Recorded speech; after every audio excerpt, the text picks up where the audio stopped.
जितने भी bug bounty hunters हैं, स्पेशली जो सीनियर है, उनको समझ में हम्म। आता है कि बेसिक्स पता होना चाहिए, क्योंकि अगर आपको एग्जैक्टली। बेसिक ही नहीं पता होगा तो और बग बाउंटी जस्ट एक एरिया है।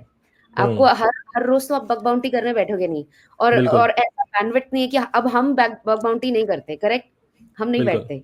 और ये इंपॉर्टेंट है कि आप समझो, आगे अगर आपको कुछ अपनी कंपनी भी शुरू करनी है या जॉब भी करनी है, then you have to have that knowledge. अगर आपको नॉलेज ही नहीं होगी तो आप करोगे क्या? बिल्कुल, वरना इसलिए आपने नोटिस करा होगा, आई डोंट नो आपने नोटिस करा नहीं करा, अभी जो ट्रेंड हुआ है लास्ट 1 ईयर में, आपने नोटिस करा होगा बहुत सारे पोस्ट लिंक्डइन पे बच्चों ने शुरू कर दिए हैं बर्नआउट इन बग बाउंटी, ठीक करेक्ट। है? और एक पोस्ट और आता है कि मैंने बग आइडेंटिफाई किया था, बाद में वेंडर ने बोल दिया कि इट्स ऑलरेडी रजिस्टर्ड। क्यों? पता है क्यों? क्योंकि जब बग बाउंटी 10 साल पहले होता था, only few people aware about that उस way to exploit.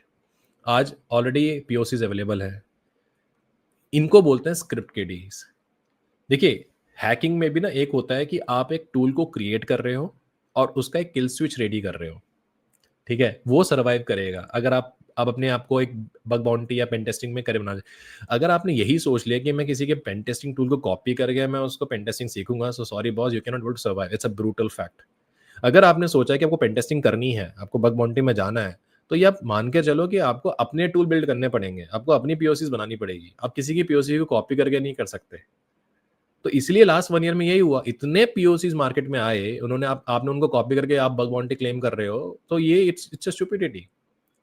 So that is what I'm telling you. If you want to take a courage and you have a courage, you have a faith on bug bounty and pen testing side, be mentally prepared. You need to create your own tools. You cannot be a script kiddie. That's the most important part. Correct. और सबसे important बात कि अभी लोग बोल रहे हैं कि हम अपना टूल बना लेंगे एआई से, तो Hmm. वो अलग ही डिफरेंट जोन में चल रहा है। पर हाँ, मैं एआई के बारे में बात करूंगी आगे।